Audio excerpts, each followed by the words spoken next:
Amy, let me tell you about a magical place that is so exactly designed to be enclosed space, year-round fun for the whole family that I bet you already know what I'm going to say before I even say the name. Let's say it together on 3. 1, 2, 3. Great Wolf Lodge. You got it, Amy. My kids loved Great Wolf Lodge when we went. You probably already know that it has a huge indoor water park with a wave pool, lazy river, a bunch of massive water slides. But then your pack can hit the other attractions because, wait, there's more. Great Wolf Lodge has adventure-packed attractions like Magi Quest, a live-action game kids can play throughout the lodge, plus the Northern Lights Arcade. Spent some quality time there, so your kid who loves the lazy river and your kid who loves fantasy games will both have a great time. Great Wolf Lodge also offers great dining options and complimentary daily events like nightly dance parties, all under one roof. Unpack the car once and you're settled in to have fun. And with 22 lodges across the country, you're always a short drive away from adventure. We've both had such great times at Great Wolf Lodge, so bring your pack together at a lodge near you. Learn more at greatwolf.com and strengthen the pack. It's the worst possible combination. What fresh hell? Laughing in the face of motherhood. There's surprise cheese in there. With Margaret Abels and Amy Wilson. I got a fish, guys. They don't want to ride a bicycle. A podcast that solves today's parenting dilemmas so you don't have to. My holiday threshold will not be breached if you just tell me what to expect ahead of time.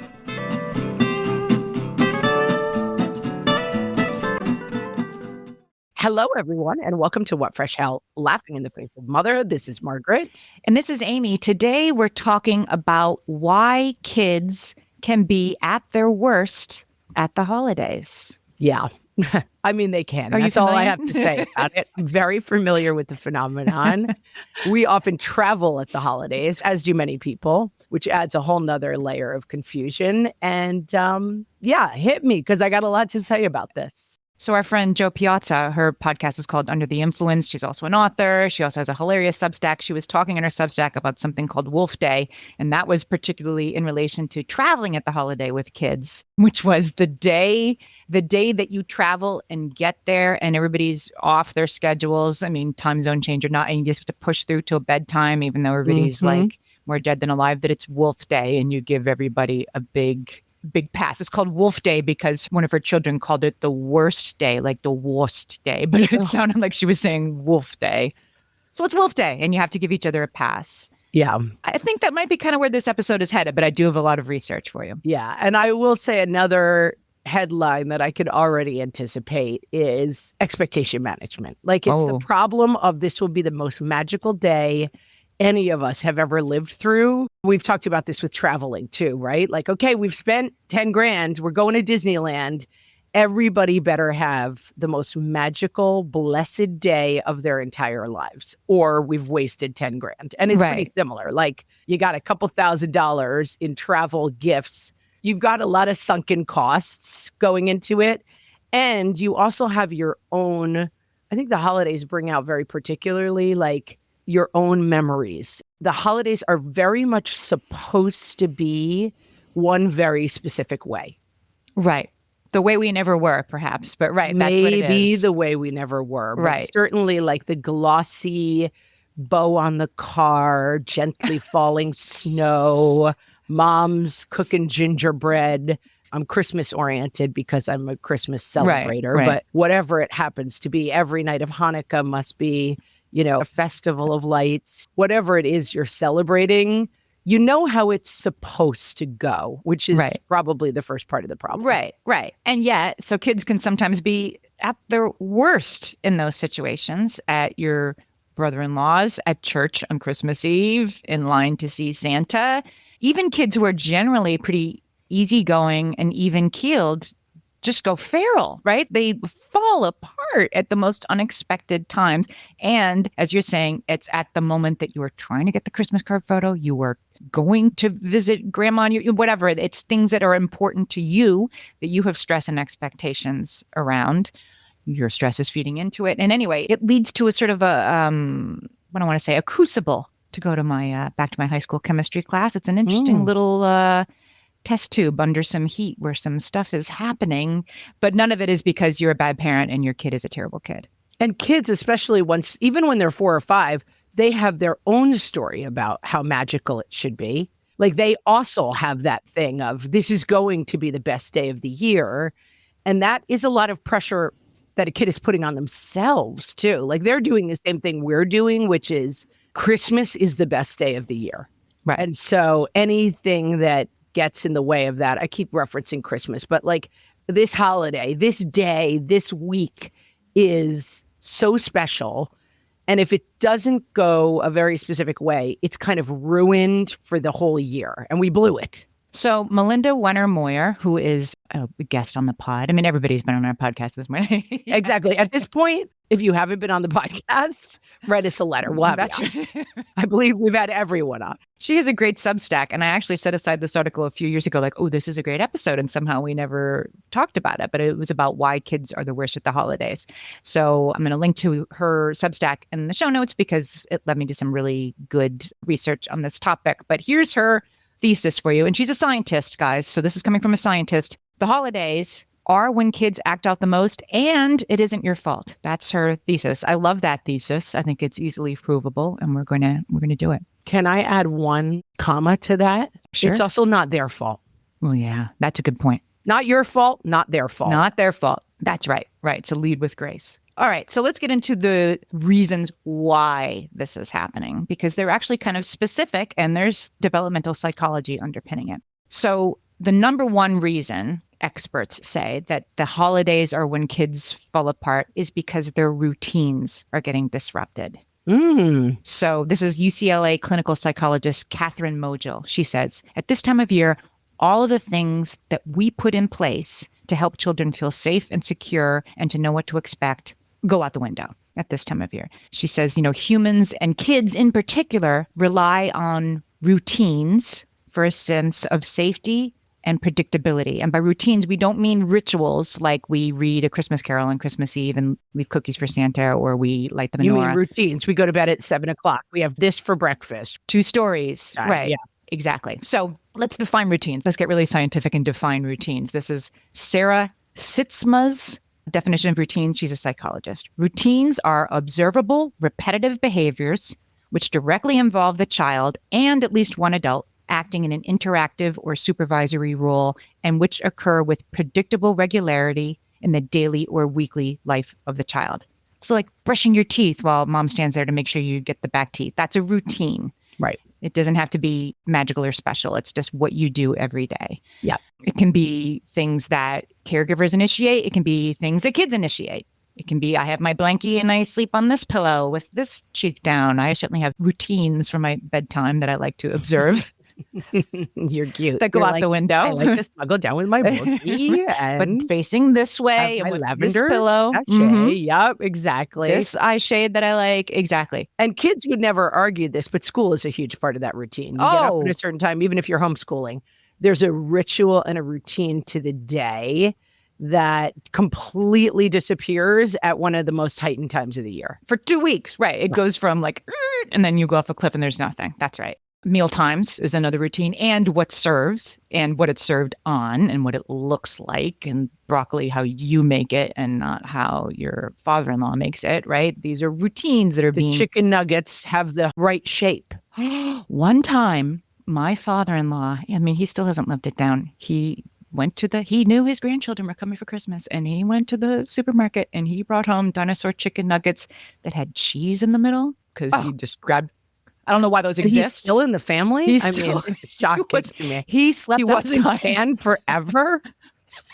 He brought cheese. So imagine when my picky eater kid bites into a chicken nugget and there's surprise cheese in there. That did not go well for any of us. First of all, whoever made those chicken nuggets is a monster. Right. What were you thinking? You were setting father-in-law up for failure. Exactly. The minute you sat in a boardroom and said, let's put cheese in these things. cheese in the middle. You sealed father-in-law's fate. And as you said before, holiday days away from school, tend to have no particular structure whatsoever. Like the meme, you've seen the meme of, right, this is me, like full of cheese, unsure what day it is, that way that you feel. So that's kind of fun when you're a grown up. And if you need a sense of routine, you can check your iPhone calendar for how empty it is. But kids maybe feel a little more unmoored without that. Well, that's true. Even we just celebrated Thanksgiving. And at the end of 4 days, my body I could just feel it crying out to me, like, please stop. For the love of God, please stop. Nothing in my system was responding correctly. I got a trick hip, Amy. I'm at a certain age. The trick hip was going. The stomach was off. I was not sleeping well. I would sleep 8 hours and wake up feeling like I got hit by a truck. Like, this happens to all of us. And That's it's right. really hard. I mean, I struggle with it as a very grown adult. That's right. So I'm going to quote Tina Payne Bryson. She says, anytime something changes in a kid's environment, you can see an explosion of behavioral stuff. That's really just them expressing their stress from that transition. And she's not even talking about the holidays here. She's talking about transitions of, parents getting divorced and the kid is to live in a different house half the time now, whatever, or new school. These are transitions. And so the holidays, we think of them as cozy, fall back into routines and stay in your pajamas all day, but they are a big change. And even little changes like staying up later, like sleeping in later, they can create what starts as like unease and anxiety that is under the surface and then can bubble up. Yes, also for us. Oh, for sure. And speaking to kids who have autism on the spectrum, ADHD, so much harder. These kids are even more invested, often, I'm speaking broadly, in their routines. They also, I think, have sometimes of an underlying story. I am the person who messes stuff up because I can't handle it emotionally. I'm the person who cries when we're supposed to be having a good time. I'm the person who wants to be in my room when everyone's gathered for Thanksgiving and having an amazing time. I have talked to my kids more as I started to realize this after doing the podcast, that taking time beforehand and being like, what are our expectations? What's hard about this for you? Like, what does it look like? Because I think the pressure on kids with special needs becomes more like, your only job is to not ruin it for the rest of us. And that's a really bad, I shouldn't say bad, because God knows I've done it, but like, that's a really dangerous place to start a story with your kid, that your only job is not to ruin the fun for everybody else. Yeah. And so you're going to enter into an unpredictable situation with unclear expectations that seem to move around.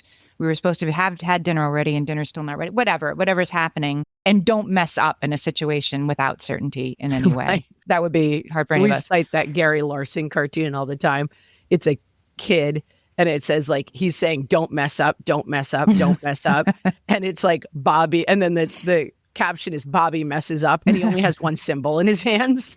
And it's like, that thing of like, oh my gosh, don't mess up. It's like, you're just setting everybody up for failure. Yes. We'll talk more as we head towards conclusions, but like, what are your actual abilities? What are your actual needs? Because let's try to make it so that there's no such thing as messing up. Right. Changing the expectations. All right, let's take a break. When we come back, I want to say one more thing about routines, a little science you can use to back things up this year. Hellions, it's time for some spring cleaning, and I don't just mean the coat closets. Doing your financial spring cleaning can actually be super easy when you let Monarch do your financial spring cleaning for you. One dashboard that gets your entire financial life organized. No more clutter, no more mess, no more logins scattered everywhere, just accounts, investments, property, and more, all in one place. Get your first year of Monarch for half off, just $50 with promo code FRESH. Monarch allows you to look not only at what you've already spent, but also to plan for the future. With Monarch, you can set savings goals, plan for big purchases, and notice spending trends before they become a problem. I can generate cash flow reports that show me what we spent this quarter, this month, what we're probably going to spend next month, and feel prepared, organized, and knowing how to plan for the future. No more surprises and a lot more clarity. Try Monarch. Use code FRESH at monarch.com to get your first year half off at just $50. That's 50% off your first year at monarch.com with code FRESH. Amy, when I'm having a good hair day, it usually makes my whole day better. And that's why on every day, I'm taking Nutrafol. Nutrafol is the #1 dermatologist-recommended hair growth supplement brand, and it's the #1 hair growth supplement brand personally used by dermatologists. Nutrafol's hair growth supplements are peer-reviewed, NSF certified for sport, and clinically tested. Nutrafol offers multiple formulas for men and women, tailored to different life stages and lifestyle factors, so you get support that's actually right for you. Adding Nutrafol to your daily routine is easy. Order online, no prescription needed, with automated deliveries and free shipping to keep you on track. Let your hair be one less thing to worry about. See visibly thicker, stronger, faster-growing hair in 3 to 6 months with Nutrafol. For a limited time, Nutrafol is offering our listeners $10 off your first month subscription and free shipping when you visit Nutrafol.com and enter promo code LAUGHING. That's Nutrafol.com, spelled Nutrafol.com, promo code LAUGHING. All my kids learned to swim when they were little. It was super important to me that they be confident and safe in the water. There was only one problem with that: taking them to swim lessons. I mean, the pools were freezing. There were always cranky adults doing laps right there. And it was definitely not, for any of us, what you would call fun. Amy, heard. But now there's Goldfish Swim School. Goldfish takes a really thoughtful approach to swim lessons, combining research-based teaching with a warm, kid-friendly environment that actually helps kids thrive in the water. Every detail at Goldfish is thoughtfully designed to create a golden experience, from shiver-free, warm indoor pools to comfy waiting areas for parents to professionally trained lifeguards on deck. Goldfish uses an approach called the science of swim play, which combines guided play with proven teaching techniques to help kids learn to swim, build water safety skills, and gain confidence, all at their own pace. Lessons are designed to meet kids exactly where they're at. If you've been thinking about swim lessons or just wondering where to start, this is a great opportunity. Right now, Goldfish Swim School is offering a waived membership plus your child's first lesson free at participating locations. Just visit goldfishswimschool.com/free to find a location near you and enroll using promo code FREE. That's goldfishswimschool.com/free, promo code FREE. So routines, we've talked about why that's important. It makes sense that it's important. It's pretty hard. And we've definitely talked about this year how it can be hard when you get to your husband's aunt's house. What do you mean you're leaving at 8 p.m. so the kids can get in bed? It's Christmas, whatever that right. That's You're really hard. Ruining it. Right, Someone's right. always ruining it. Here's some science for you. So there was a study. Saliha Selman and Janine Dilworth Bart for the Journal of Family Theory and Review just last year. They studied kids going through a wide range of adverse experiences, ACEs, some very serious, some more like, I moved to a new town, but just they're struggling with something, and the importance of routines as a daily protective factor. Simple routines, like I said, like we brush our teeth with the same toothbrush and then we listen to a song. And the takeaway of this was consistent routines were associated for kids with better emotion regulation, lower inflammation in their bodies, fewer behavioral problems, and lower stress across the entire family system.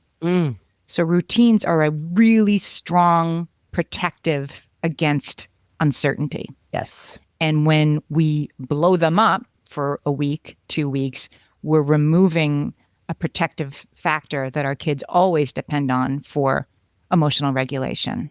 It goes to me to your, what can you add? What can you take away? Yeah. You're adding all the stress of the holidays and you're taking away all the routines. Like it's the worst possible combination. That's a good point. So there is science backing this up that kids need routines at this time of year. Let's talk about the next issue that comes up is the emotional overload and the expectations around the emotions. You better not pout. You better not cry. I'm telling you why. That elf is watching you guys. He is a spy.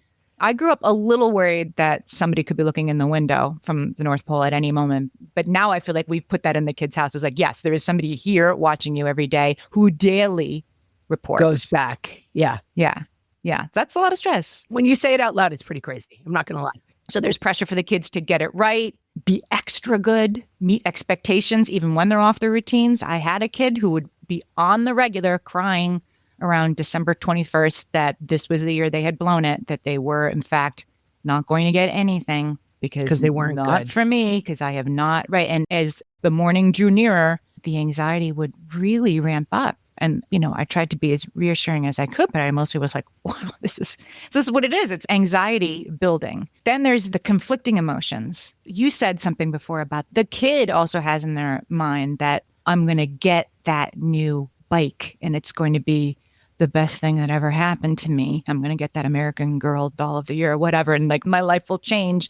And then either they don't get it, which is terribly disappointing, or they do get it. And then by which might be worse, shockingly. 10:30 on Christmas morning, there's this overwhelming ennui that you are still the same person, even though you got that bike you wanted. Yeah. I mean, it's kind of the big rule of, I think I've said before, that I was with some young women watching Catherine's wedding to William. Mm-hmm. And they were like, God, she's the luckiest girl alive. And I'm like, no, she's definitely not.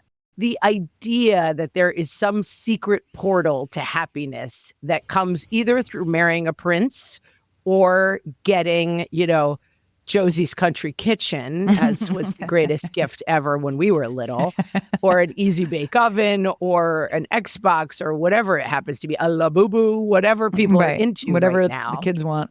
Yeah. The spoiler is that you're not going to actually feel happy when you get that gift. There's a saying in 12-step programs that you have a God-shaped hole.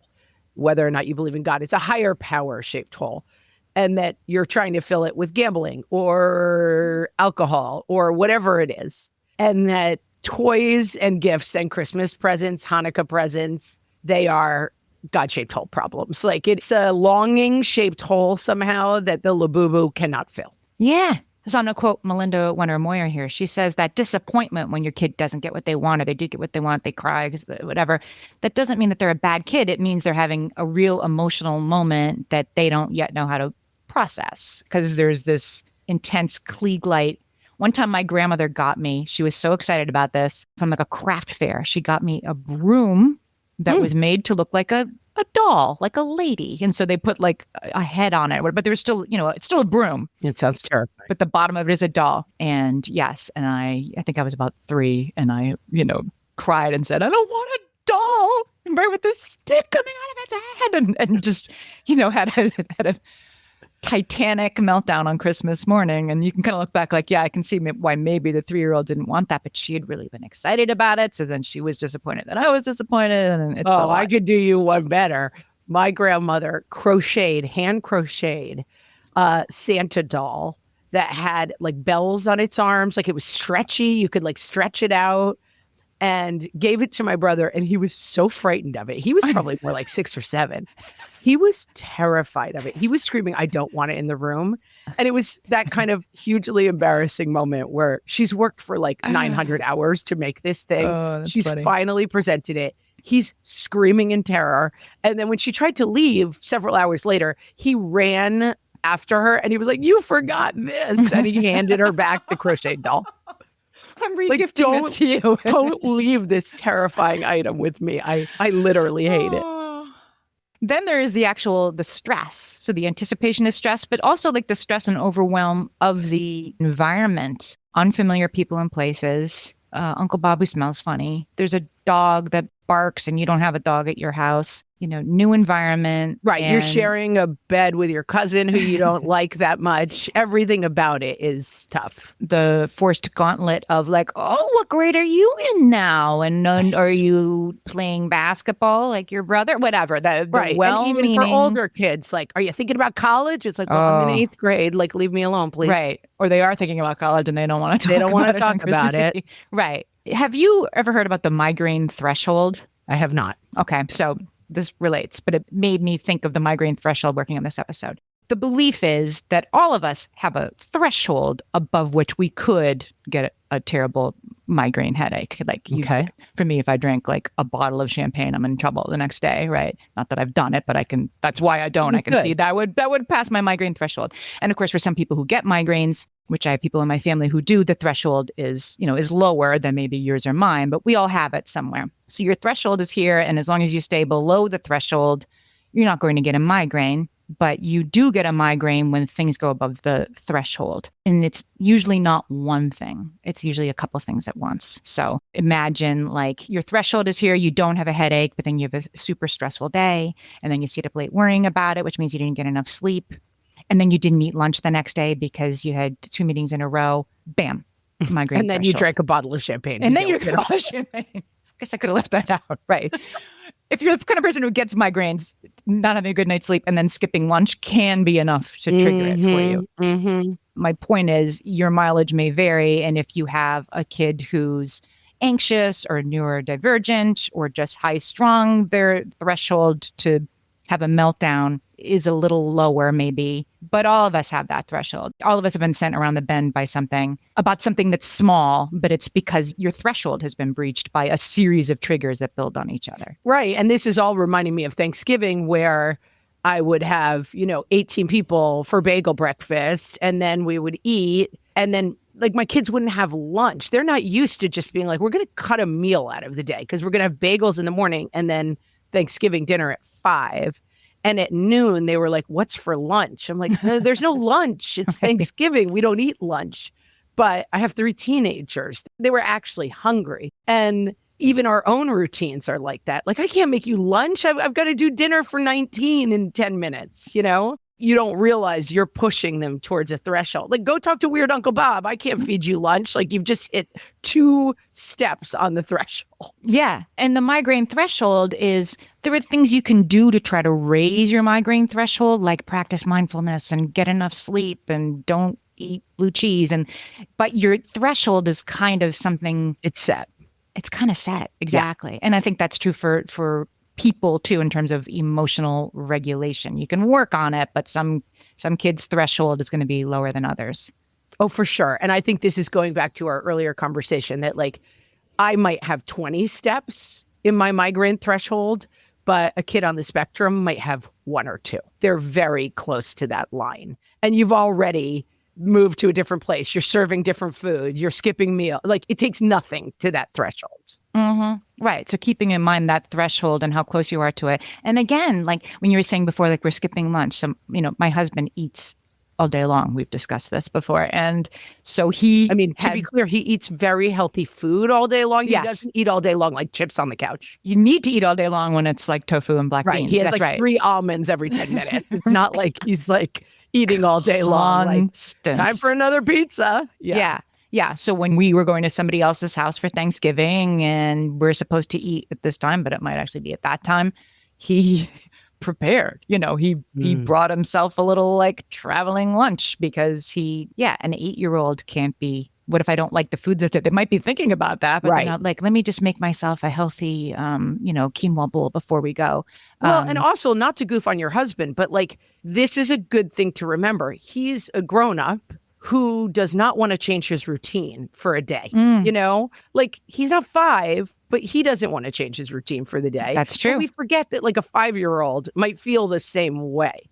Like, it's like, hey, for you, we're going to skip lunch and we're just going to do this meal that maybe you only like the rolls at in 10 hours. We have to remember that it seems very reasonable for your husband to do that, but it might not seem reasonable to our grandma that your 6-year-old needs to do that. Right. I feel like if you're like, well, my husband has this eating pattern, so he's going to snack or he can hide it or whatever, grandma's not going to weigh in on that. But give that same grace that your husband is giving to himself and you're giving to your husband to not your 6-year-old, but to the imagined 6-year-old in this scenario. Right.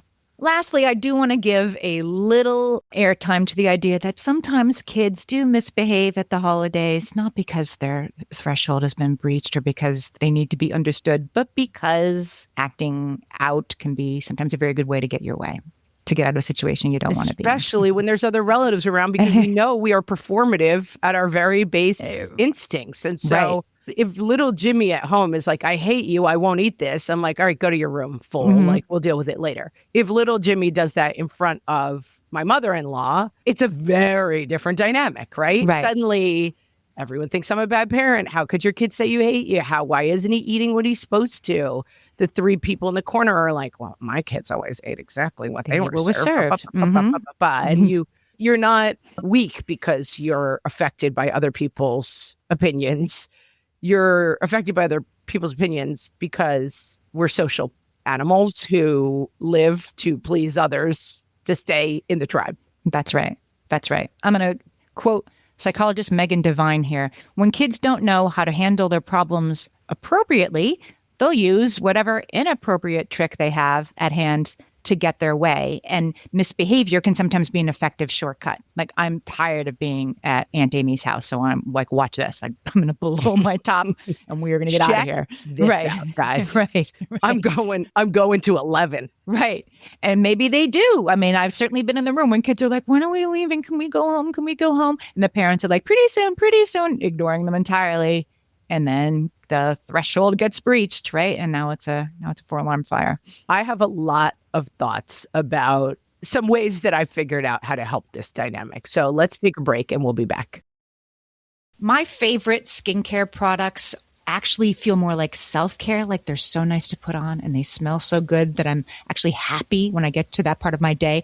And I swear that is how I feel about Osea's anti-aging body balm. Amy, you are usually the lotions and potions queen on this podcast, but I have to say, hard agree. Osea's anti-aging body balm is a liquid silk body balm that combines the lasting hydration of a lotion with the firming power of a serum, leaving skin smoother and firmer. This body balm is clinically tested and designed to deliver visible results you can see and feel. So we've gotten to use this product for a couple of months now, and I swear I have really noticed firmer and smoother skin, like on the back of my hands. It's like getting a mini spa treatment from head to toe. Get a spring-worthy glow with clean, clinically tested skincare from Osea.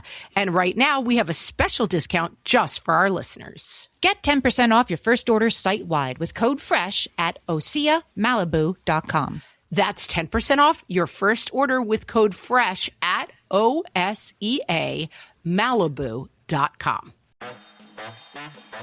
At DSW, we ask the important questions, like, what shoes are you going to wear? Whether you're prepping for wedding season, festival season, or just planning the ultimate vacay, the right shoes can make or break an RSVP. So own the moment.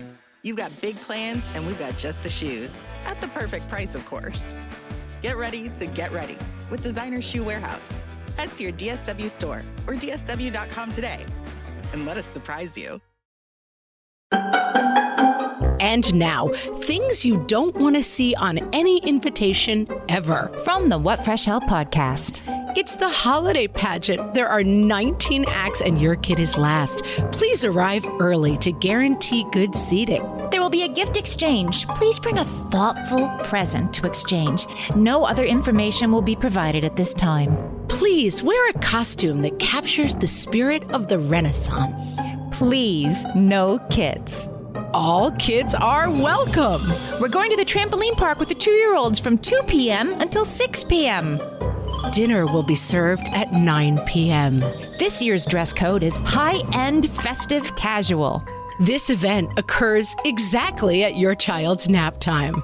It's a destination wedding. Clear a week on your calendar to help us celebrate. This event occurs exactly at your child's nap time. This has been Things You Don't Want to See on an Invitation Ever. From the What Fresh Hell podcast.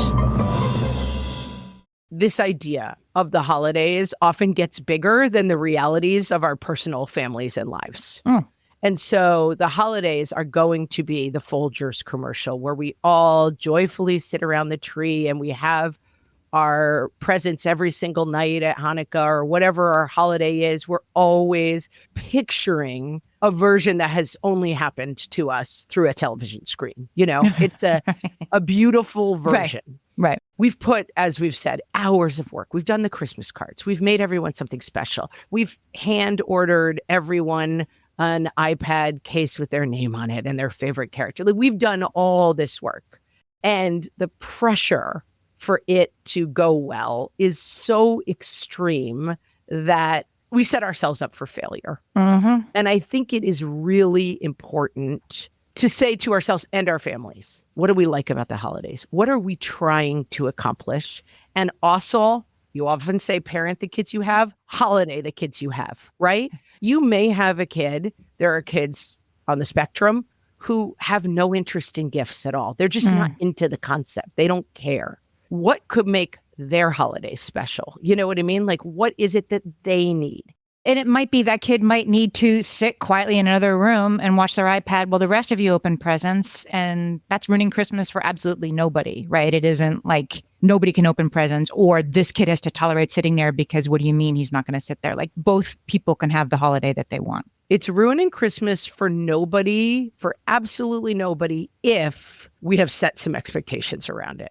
But if we go to open presents, the kid's having a meltdown, they're not going to be in the room. And then Aunt Amy's like, what do you mean they're not going to be in the room? It's not Christmas if we're not all together. Like, right. Then they kind of are ruining it, or they're ruining someone's version of it. You know, I'm very, very sensitive to the idea of a kid who is a fish being asked to ride a bicycle. And then their story is, I suck for not being able to ride the bicycle. And then the whole family's story is, this is so sad that they can't ride a bicycle. Christmas would be so much better if we could all ride our bicycles together. I got a fish, guys. They don't want to ride a bicycle. I'm sorry. But we have to talk to the fish about that in advance.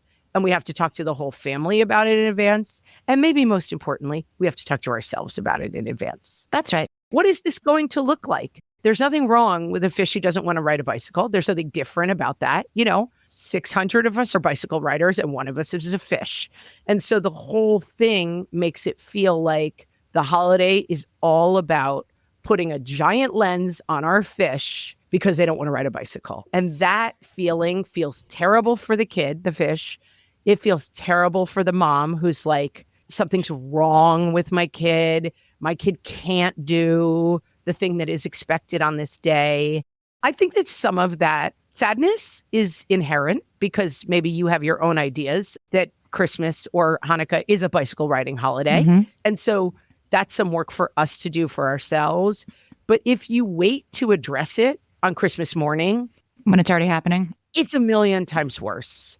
I think that people are getting a lot better at understanding that like there is such a thing as a sensory sensitive child for whom 10 people screaming over gifts in a room with blinking lights and blaring, you know, holiday music is a really, really hard dynamic that they don't want to be part of.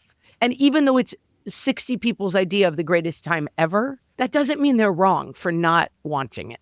Totally agree. And I also think that can sometimes get over applied in today's world that, say, a kid, a fifth grader. Again, I think it's expectations. Set expectations ahead of time.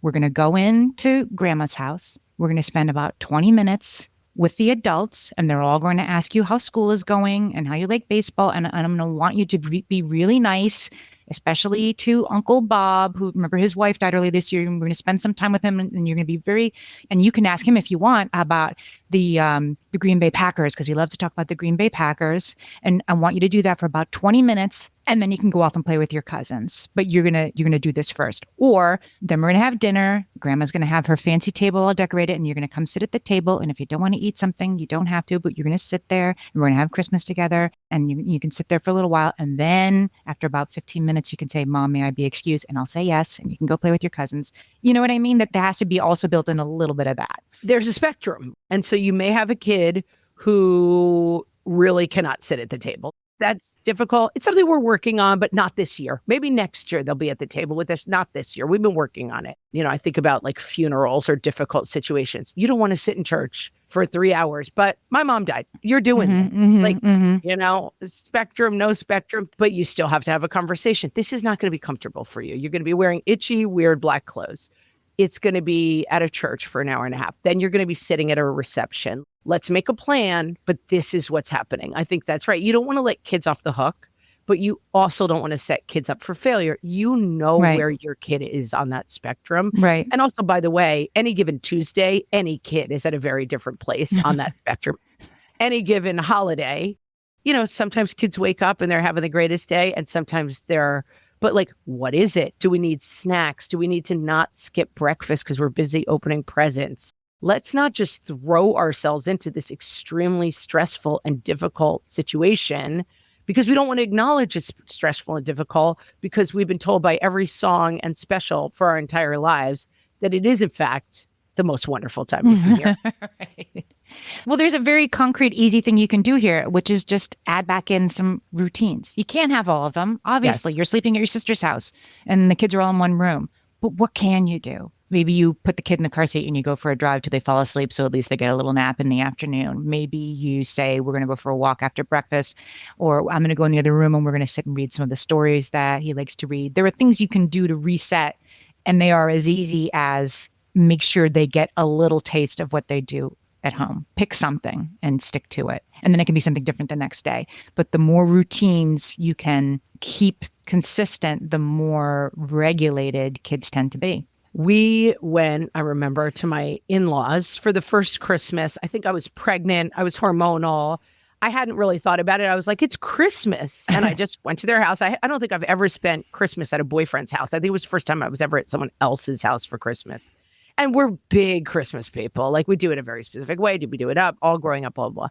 We go to my in-laws' house. And in our house, Christmas kind of lasts all day. We kind of do wine and like, oh, let's exchange gifts and snacks. It's very much like an all-day thing. I went to my in-laws' house and they open all their presents first thing in the morning and like don't take turns. They just like go down and like, everyone opens presents. And by like 9 o'clock in the morning, everything was open and Christmas was over. And I went into the room and I cried for like half an hour. I was so upset. And by the way, this is not a knock on my in-laws. It's a knock on myself that it's a knock like on, right, 4-year-old. Like I was crying like, this is a real Christmas. I was 40 at the time. Like I was old enough to know better. But still, for me, it was like Christmas is one thing and you strayed from what it is. And I just couldn't believe how emotional I was about it. And I try to really keep that in mind with my own kids. It's like your husband with his snacks. Like we make adjustments for ourselves. We feel these things ourselves, but we somehow think that the Santa of it all and the jolly of it all and the you're out of school of it all solves every problem for our kids. And we forget that like they want it to be special and they're very dysregulated by the whole thing. And so I think the more you can plan ahead of like, let's keep a timer and every 10 minutes we'll take a break if it's getting too much for you.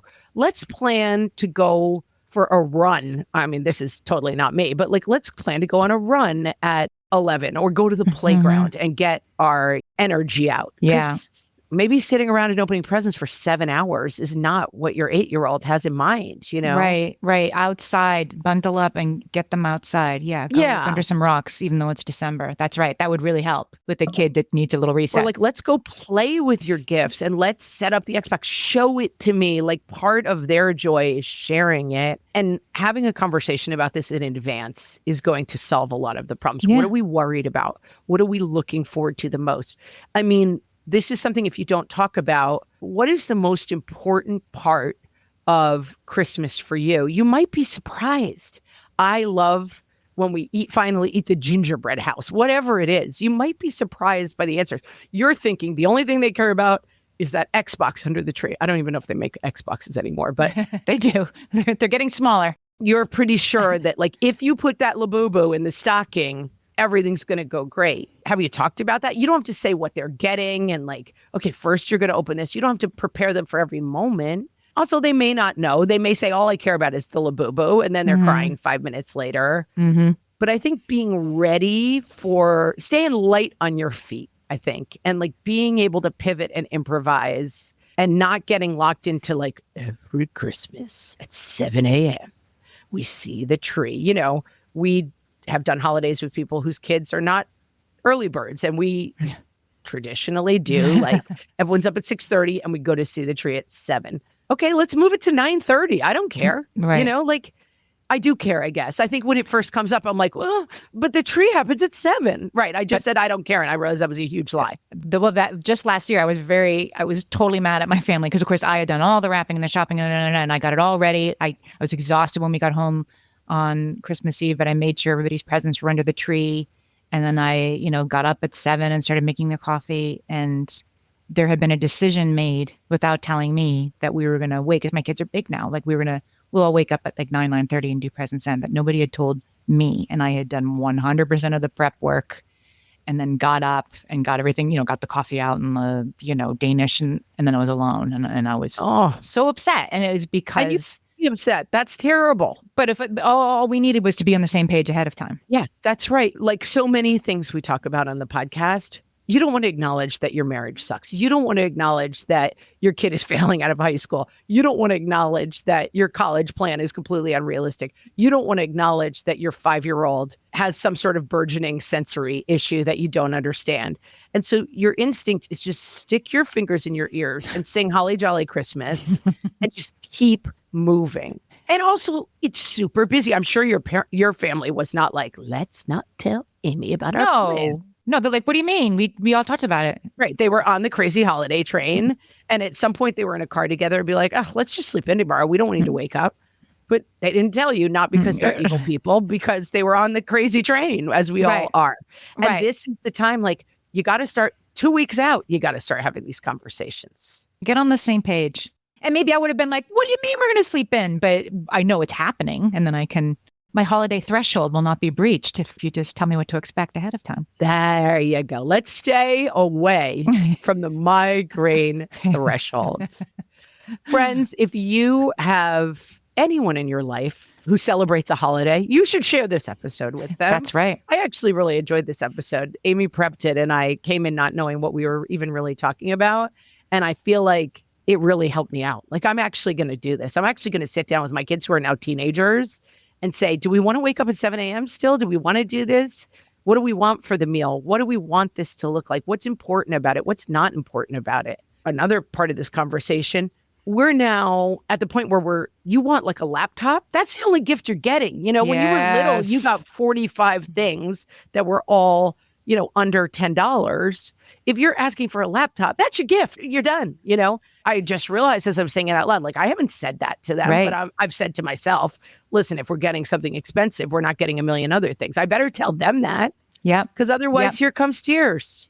Yep. More communication and a little more routine where you can find it around the edges. And this will really, I think, help. It will really actually help. Also, you're not a bad parent and they're not bad kids. Share this episode either by sharing it from your app, posting about it on your social media, or literally just telling a friend, hey, you should check out this episode of What Fresh Hell. It was really helpful about the holidays. And with that, go have those conversations tonight, friends, and we will talk to you next time. Thanks, everybody.